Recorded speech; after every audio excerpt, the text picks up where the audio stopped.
So good morning, everybody. Welcome to Kotlin and Implication in an IoT project. So how many of you have some relationship with IoT or a few ones? Okay, it's okay. I will explain where is IoT. So this talk is not just pure technically, even as I speak about many aspects related with IoT.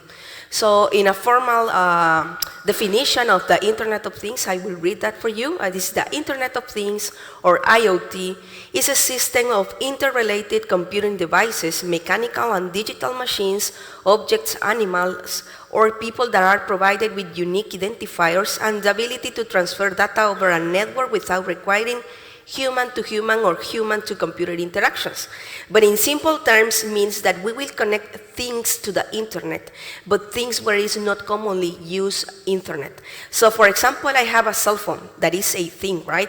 But I cannot say to a project in a cell phone is IoT, because it's really common that we have internet in a cell phone. But it's not common, for example, that we have internet in our home devices, like happened with a fridge, or air conditioners, or we have in other things like, for example, health devices, right? One of the first IoT projects that exists was this Coke machine in the Carnegie Mellon University. So what happened in the Mellon University is that sometimes the campus are really biggest, right? And the people need to make a big journey for go to the Coke machine, and when they arrive was no Cokes in the machine, or the Cokes was not enough cold for them. So they put inside the machine a few sensors for detecting the machines has Cokes or not. The other thing that they were detecting is how far away the Coke distributor was arrived to the Coke machine and put new Cokes. So they can know if was Coke in the machine and if the Coke was enough cold for can pick one. And was not a waste of time, made all this journey to the Coke machine. Other project was in a programmer's office. Well, they made the journey to the kitchen, and when they arrived to the kitchen, the coffee machine doesn't have coffee. So they put a camera in the coffee machine for know if the machine has coffee or not. So that was the first implementation of IoT that existed. Now we have a lot of industries that work with IoT. So we started with this of smart appliances and smart homes when we start to automate all the things that we are doing in a home, or this of the fridge, right? A fridge will tell to you when you need more eggs or when you need more milk. Now we have other industries like small buildings. Here we can put an example, the hotels. Many hotels are not using anymore these cards for open doors. They are using mobile applications that we connect for open the door, or indeed for handle the things in the windows, or turn and off the lights. And also we have smart cities for control things that happen inside cities. And we also have smart health, and wearables are a little bit of related. So for example, in wearables, we have the athletes that use things in their clothes for take measurements of the pressure, of their heartbeats, of the temperature that they are handling around all the cycle when they are making the exercises. Also in smart health, if one want to detect things like diabetes, or how oxygen we have in the blood, or things like that. We have also smart farming. This is a really great industry when we are making many improvements for handle in a better way, for example, water. So don't waste water, just use enough amount of water that we need. So what happened with IoT is that we start to create a lot of ideas that can help to improve business or how we respond to our clients. So for example, in Guatemala, we have a project when we are making this in the food courts. So we can establish how good is being the service that people is giving in the food courts to customers, or in which days the one business have more people attending to buy things in the food courts than in other days. So based on that, we can make analysis of what improvements need to make the business for improve the services to the customers. So we have three categories of IoT projects, and the first category is these projects that only collect information for me make a posterior analysis on this information. So here we can have this is an example that is an air conditioner in the United States. So many air conditioner distributors start to analyze how the people establish the temperature around the day based on the temperature outside. So with that, they are trying to improve the temperature in other places like malls. Because sometimes we arrive to some place and we have a lot of cold because the mall have a high amount of temperature, really high. But in other places we have a lot of hot in that when they are using air conditioner. So they try to analyze the behavior of people using air conditioner. The next thing that we have is just projects that recite instructions. So in this case, we have the light bulbs, or for example, these smart buildings like the hotels, that I am only sending instruction to the devices, but the devices are not taking any measurements or any decision. Then we have projects that make both things. They are taking, analyze things, send this information, and we will reply with other answer. So I am putting here this example of the crops, right? For example, in crops, one of the things that we are doing is measuring the soil moisture that we have. So I can know how many, depends of the crop, I know how many water they need. And so I will decide in base of the amount of soil moisture if I turn on or not the irrigation system. So that will make to me same water in my crops. So then we need to talk about the IoT is really an entire ecosystem and all system. So it's not only something that happened here is that when you say IoT, people immediately ask to me, oh, you will talk about Arduino or about Raspberry Pi? And this is the only that people know about IoT. That is just a part of the collect data of our devices. But exists other parts, like the collect and transfer data, or what I will do with all this information that I am collecting. And this is sad because IoT become in a war between Arduino versus Raspberry Pi, and which platform is better.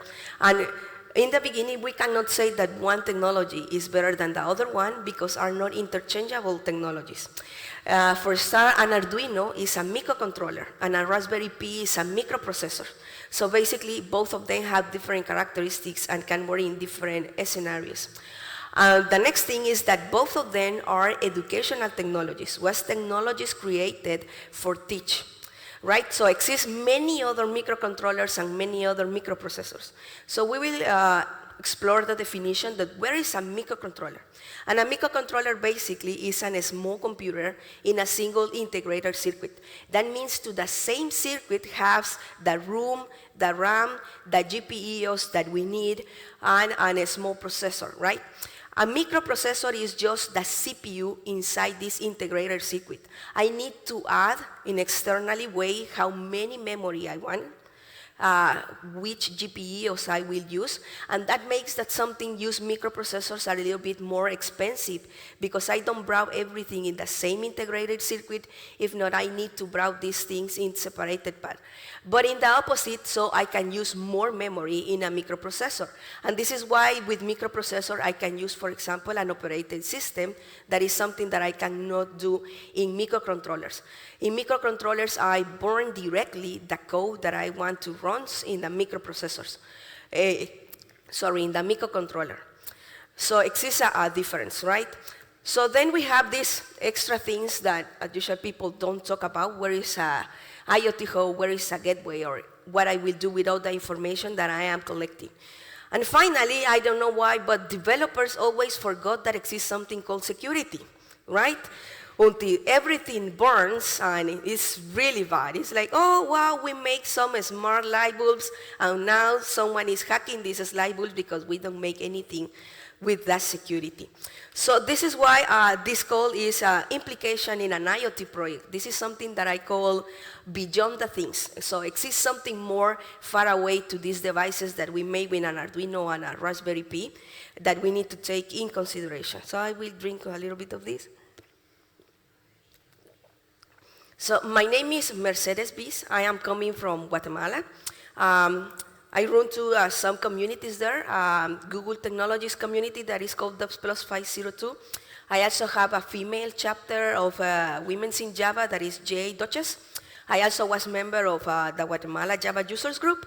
Right now, I am CTO in a startup based in Guatemala, and I am part of two programs of ambassadors in the OutZero company and the Oracle Groundbreakers.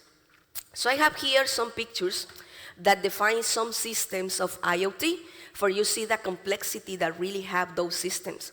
So here we have our devices, right? And our devices are connecting to a broker made with MQTT and Mosquito for transfer the information. And this broker, the one that is sending the information to an IoT agent. So this IoT agent is the one on charge to save this information in a database.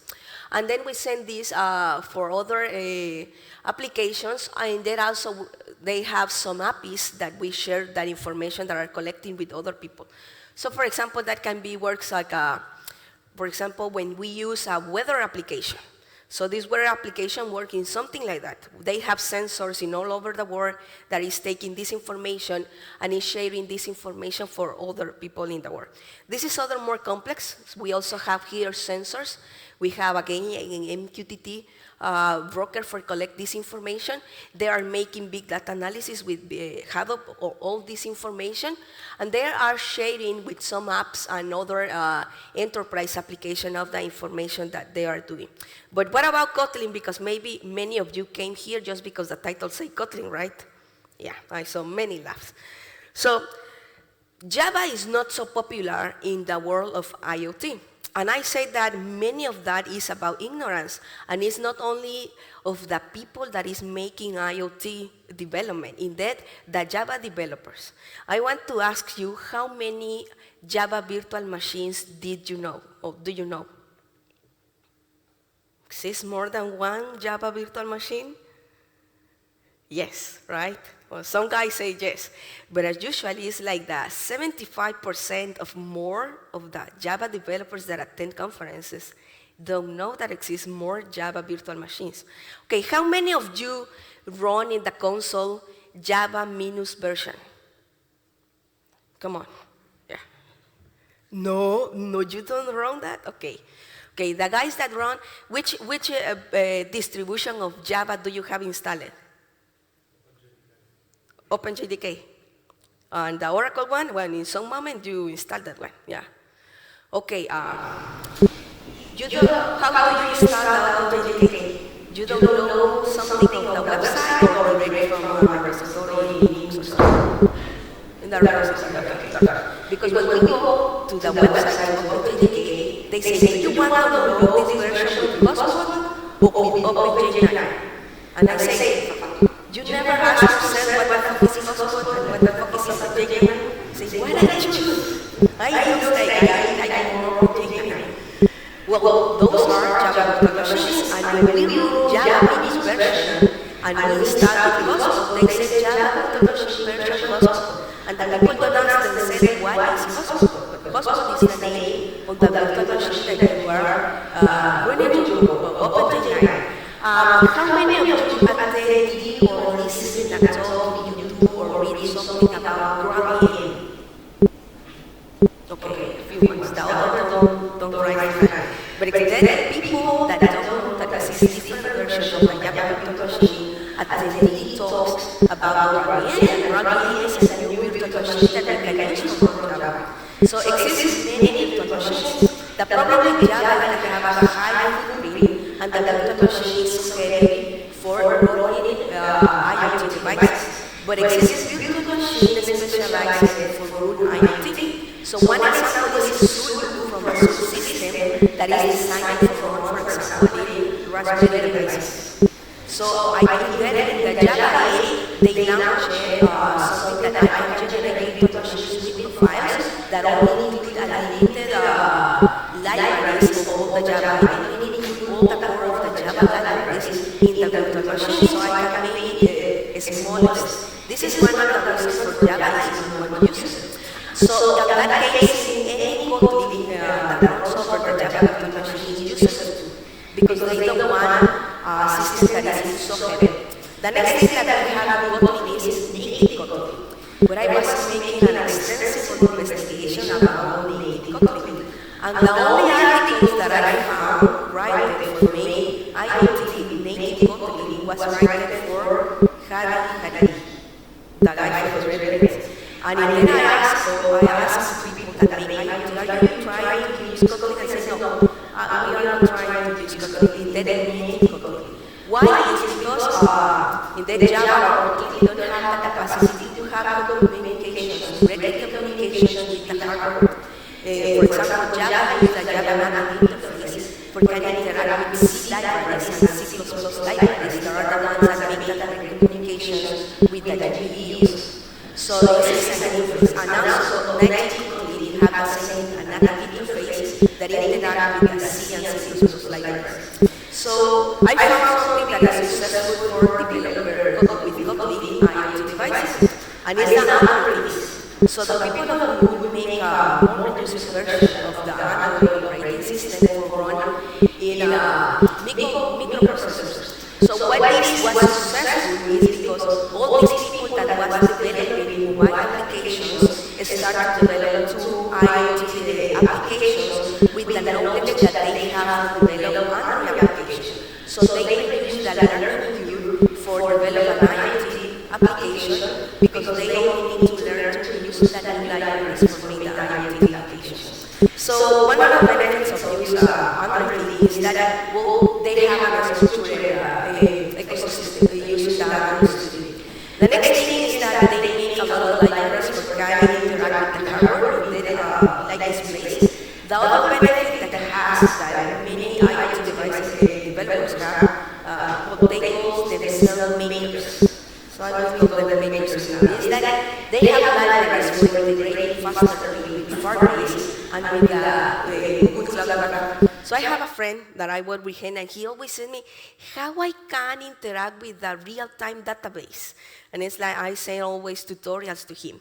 But those makers sometimes don't have much knowledge about how to make hard things in development. The next thing is that, well, we have GPUs and other libraries for interacting with hardware. So we have these peripherals, the GPUs are the general roles, inputs and outputs. And then they have all of these other ones that are tools with modulations. So what happens with servo motors or latch or DC motors is that you need to modulate the level of the energy that we are sending to them. So for example, if our LEDs, we need to send really low power. But if I am using motors, it depends on the power that I am sending, the motor will go faster or slower. So they don't work perfectly with just general rules, inputs and outputs. And we have a synchronous and asynchronous transfer of information in these ones. So the other things that have that benefits use Android Things over other platforms is how we will actualize our applications in an IoT devices. One problem that we have in the IoT industry is that not always my IoT devices will have an internet connection access. Right? We will talk about that in advance. So one problem is when I need to actualize my devices, I need to go directly to every device and actualize the application. And in dev, if these applications have internet connection. So it's not that I can connect remotely, actualize that, those things. So the people of Google launched this like Google Play platform, but for Android things, right? So I can actualize things in an easy way. And exists a bonus plus. This is something that is really hard when we are developing IoT solutions, and it's found the date and the hour. So my IoT device don't have internet connection. So how I will know which date is today? So which time is today? But the people of Google make an implementation for this where more easy to know. So they have some restrictions, and one of the first restrictions is that we only can run Android things in these two devices, microprocessors, and a Raspberry Pi 3 Model B and NXP Pico microprocessors. Well, we will continue, and this is also an schema of the SDK that we have in the Android things. So we have basically a Linux kernel, then we have a hardware abstraction layer, then we have the native C and C++ libraries, and then we have all the libraries that we have, the Java API framework, minimal framework for support this, the Google services, and the Things support library for development IoT solution, and our application. We'll drink again this. I'm sorry, but I pick a flu here in Europe. Yeah. Okay. Other thing that they have and is important is that we need to really take care about how heavy will be our application when we install that in the IoT devices. So if we will not use the native C and C++ libraries, we can say to the system that exclude that one when we create our application. So here are a few snippets that how we can create an IoT solution in the Android things. So here I am choosing a Kotlin for make this application, and I am creating in Android, our main controller is called an activity. So I will verify that I have the dependencies for make an Android things application. Here is an XML when I define all the components that I have. And I need to put an extra information here. And one thing that happened in the IoT solution is that will not be any human being that will start the application.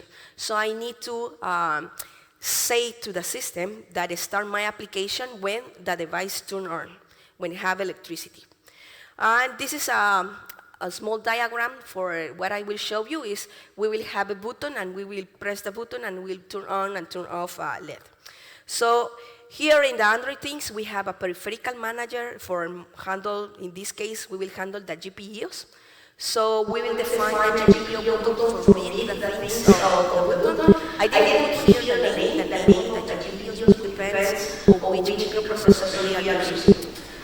Then we need to start our GPU, so we will get an instance of the peripheral manager. And then in a try, I will define, open this manager with a name.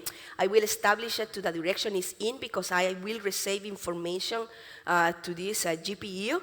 The next thing is establish a trigger that is edge falling. So that means that I always will be listening a callback. And then I am assigning the callback. And here I have the callback. So it's a GPU callback. And here I am overriding public method that is called GPU edge that will say the GPU.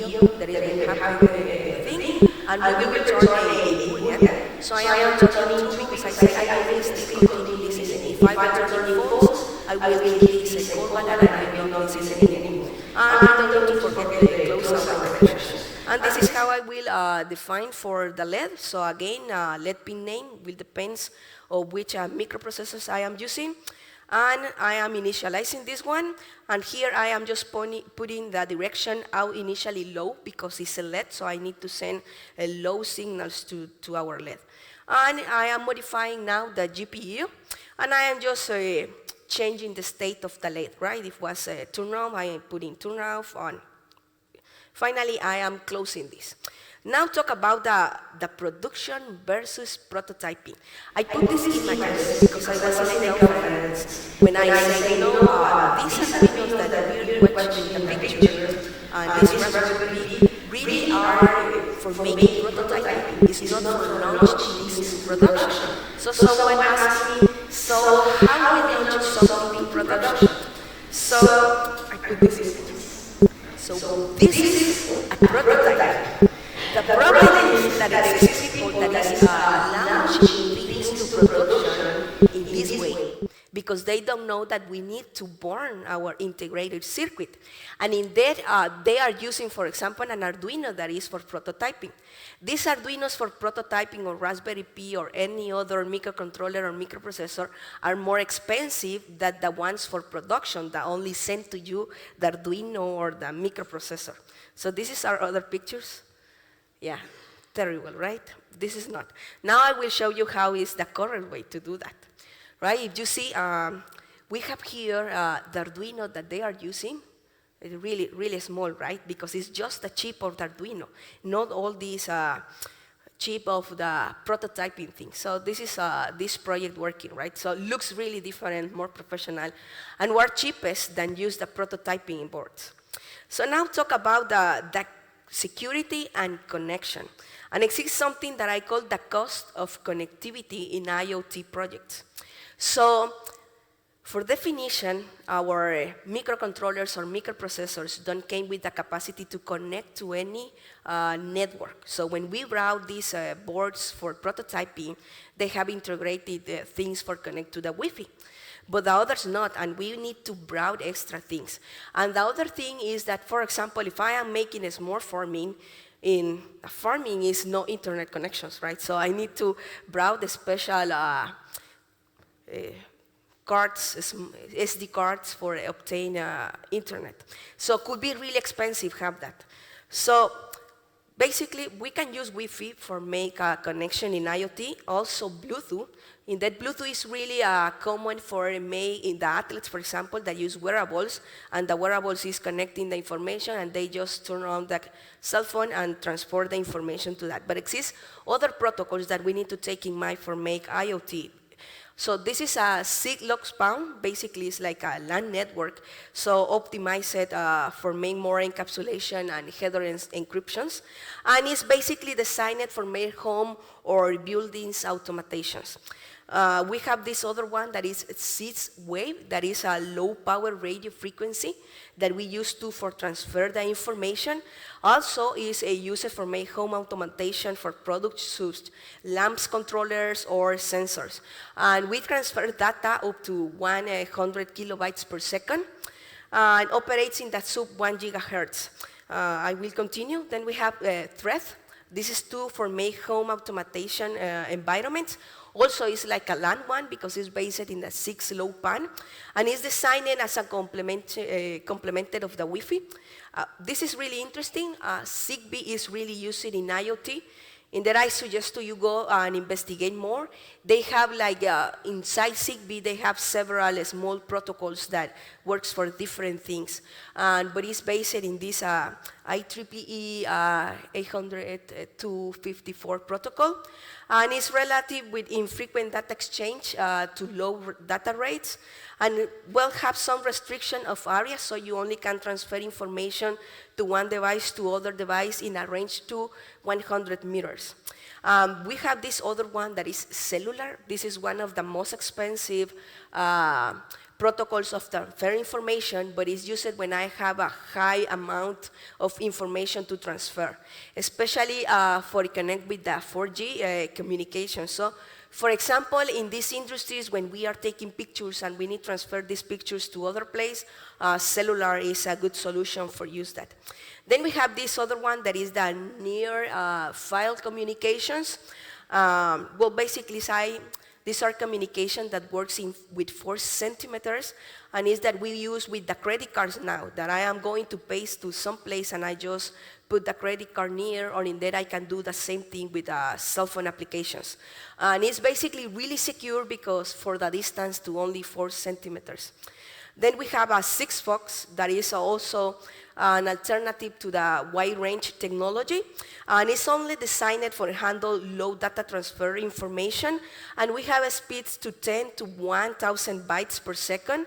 And something interesting here is that only consume 50 microwatts of the power for transfer information, and here we have a comparison to 5,000 microwatts that use cellular for transfer information. So it's really good if we will only have, for example, batteries using this. Then we have a NEUL, that is other lightweight transfer of information. And finally, we have LoRaWAN. In that, LoRaWAN is one of the favorite protocols. They use small anthems for transfer the information to one point to other one, and make to the information comes to the final destination. So this is how we are transferring information between our devices to an IoT hub, an IoT gateway. Or in that, from the device directly to the cloud on a place when we are analyzing information. So now I will explain what is this of the IoT hub and what is an IoT gateway. We will talk about that right now, but in IoT, we use as a protocol of exchange information between the devices, the IoT devices to other place, a protocol called MQTT. We don't use HTTP transfer protocol. So we need a place that is in charge to transfer or make the conversion between this MQTT protocol to the HTTP that works all the cloud, or where are our systems. So the IoT hub is especially this place when we are converting this MQTT to HTTP. So all the clouds, when they offer solutions for IoT, they offer an IoT hub. So I communicate with the IoT hub, and it's the hub the one in charge to send the information to the Google Cloud, to the Oracle Cloud, to the Amazon, to wherever that we are using.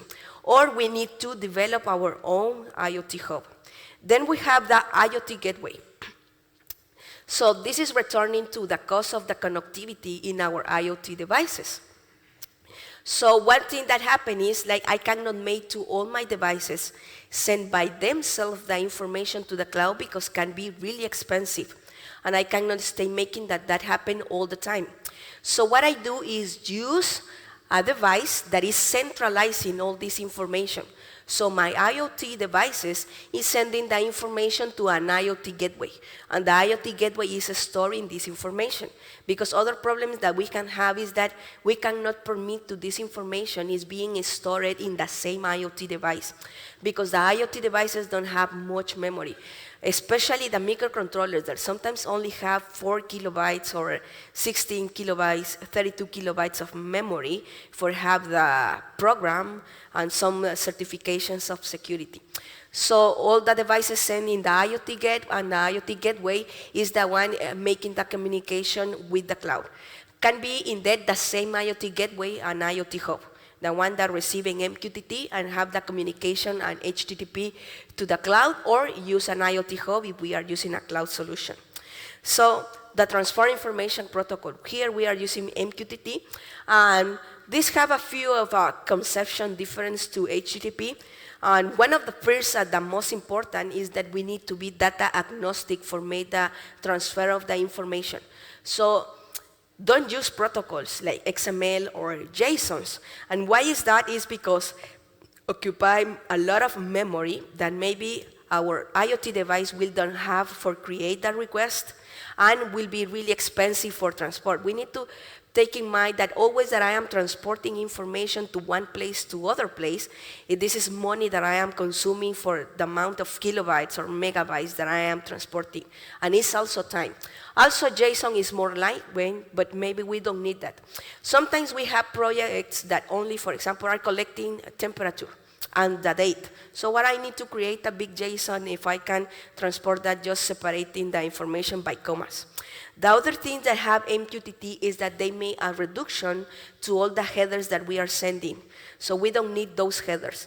So we have these principles, and the most important principle is that they need to be so simplicity.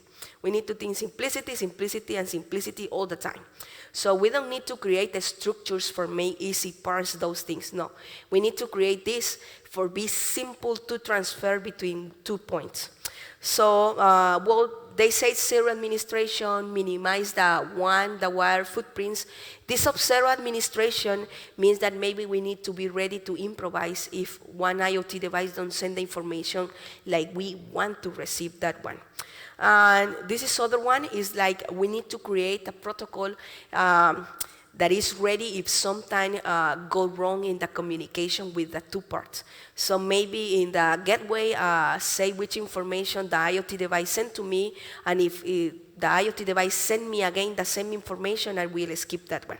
So one libraries that are here for implement the MQTT is Mosquito and Pajo. Exist more ones, but these are like the most popular and are developed for Eclipse Foundation. So now what about security?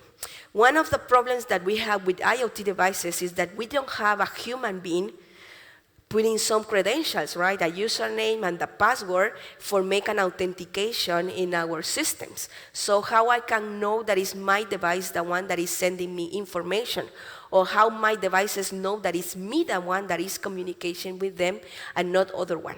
So here we are using certifications.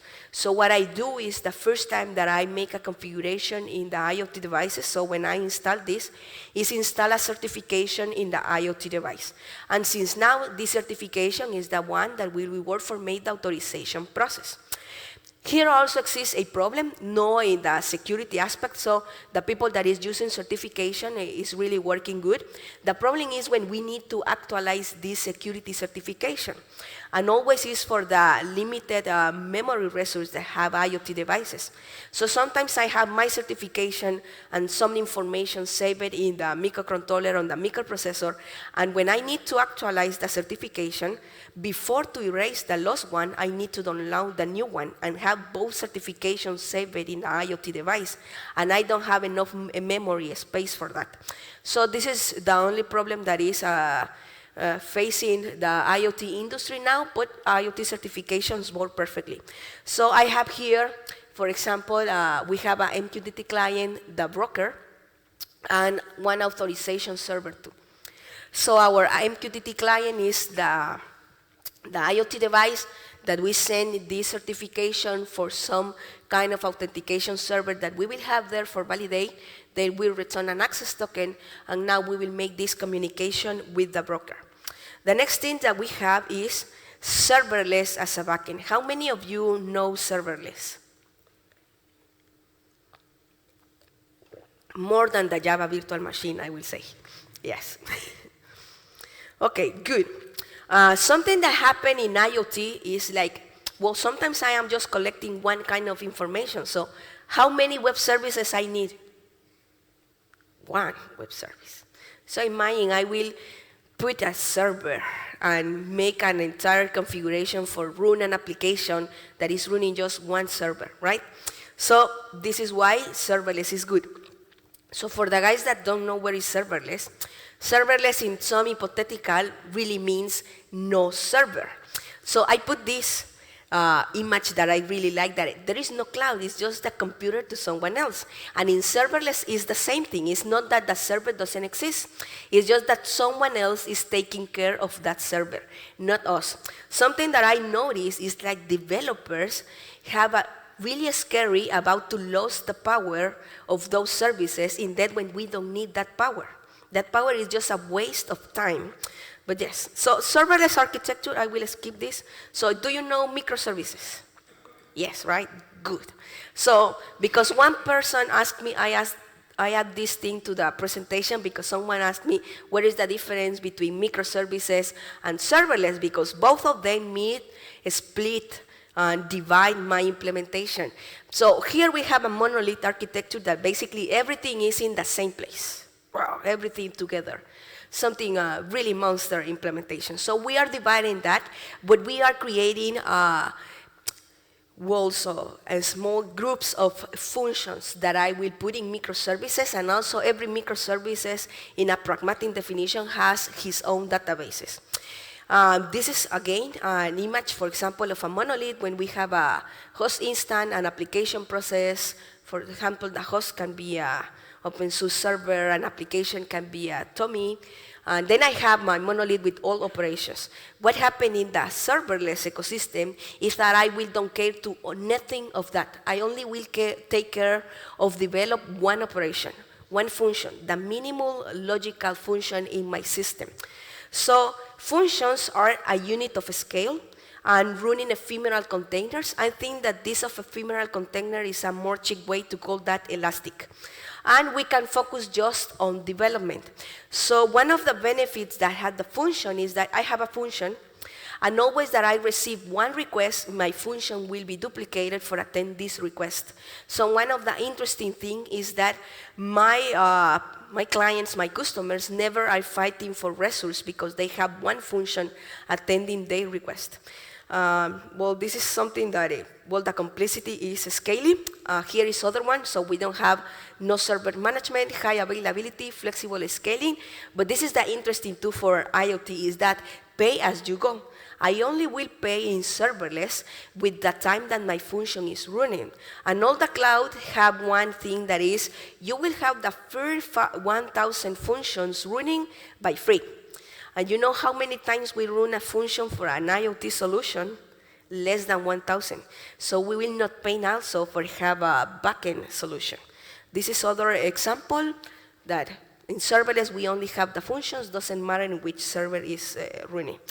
So we have serverless computing versus serverless architecture. And I will run because we think that we don't have much time. So something that we need to take in mind is that serverless also is an architecture. That is something that people forgot.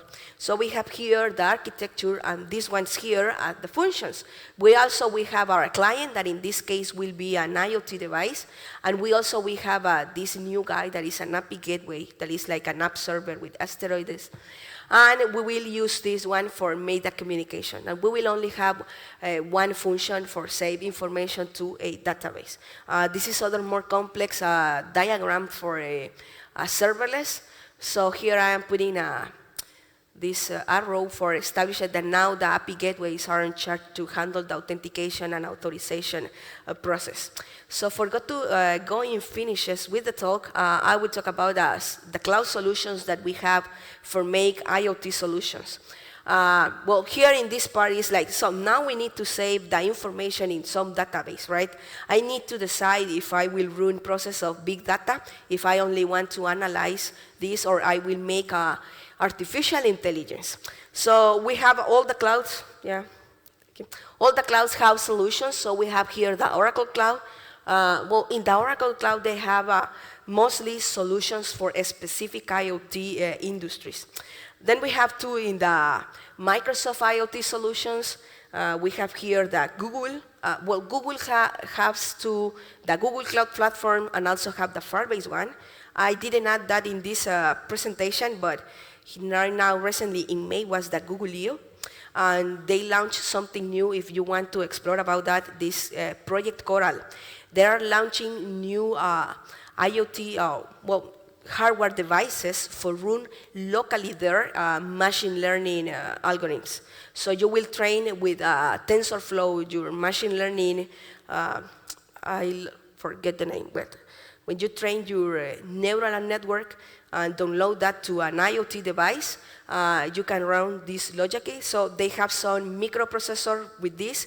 They have some cameras too for connect to the microprocessor, but they also have some like a pen drive that you can put there your machine learning trained for run the artificial intelligence locally connected to other microprocessors. So it's really interesting if we want to run machine learning locally in our IoT solutions. Then we have this that is for IBM Watson IoT solutions. This is Amazon, I think so. And we have other ones. This is for Cisco Internet Solutions. Cisco usually send things of hardware. So here is interesting because they send many devices that we can use as an API gateway in our solutions. So this is other ones that is less common, like Salesforce. This is Ka IoT platform. And we have ThinkWorks 8 IoT platform, Imp Cloud, and this is others, the Predix Cloud. So this is the part when we can explore all those things. So we don't need to create the things by zero. We can use other ones. So this is other diagram that what happened with the things. So we have the productions of our applications. We have the gateways, for example, and then this is connecting to the IoT hub that is sending the information for save it in a database, and we run machine learning or big data, and we also create answers for this data, right? And then we can use that for take decisions or other things. Other good example that we have is a project that was made in Costa Rica. Costa Rica has a real weird way we pay for electricity. So for example, they have 3 tiers of cost. The cost of in the morning, in the afternoon, and at night. And in the afternoon, it's more expensive, the electricity, then it's at night, and then it's in the morning. So the problem is that you use more electricity in the afternoon, or the electricity that you use during the day will be paid with the amount that you need to pay in the afternoon. So we put some devices, IoT devices, for handle how the one company was using their electricity during the day, and we discovered at which hours they have the most highest amount of electricity. So then we go to see what things they were doing in the afternoon, and we split all these activities in this period of time during all the day for make that they don't need to pay the most highest price for electricity. So they save to them a lot of money. So finally, if you want to have access to these slides, this is the Git repo for the slides, and my Twitter and my Facebook account. And thank you for coming.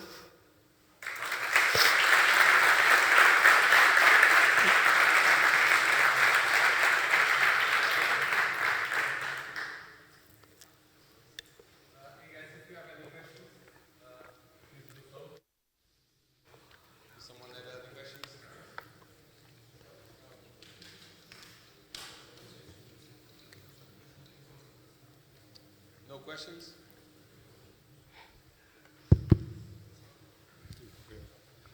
Hi, I was just wondering, I was reading about gRPC and protobufs earlier, and it was said it might be a good approach for IoT, but I didn't heard you talk anything about that. Do you think it might be a good solution for that, a good protocol? Okay, can you make again your question? Yes. Can I ask again? Okay. Yeah. So I was wondering about gRPC and protobufs. Has a protocol for IoT, if it's a good protocol, because I read something about it. JRBC. Yes, from the RPC protocol from Google that uses protobufs. That's also from Google. Okay. No, I never listening about JRBC protocol. Okay. Yeah. Okay, that's okay. Yeah.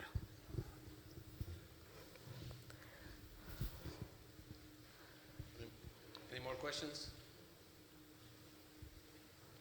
Okay, so Okay, thank you guys. you are free. Thank you.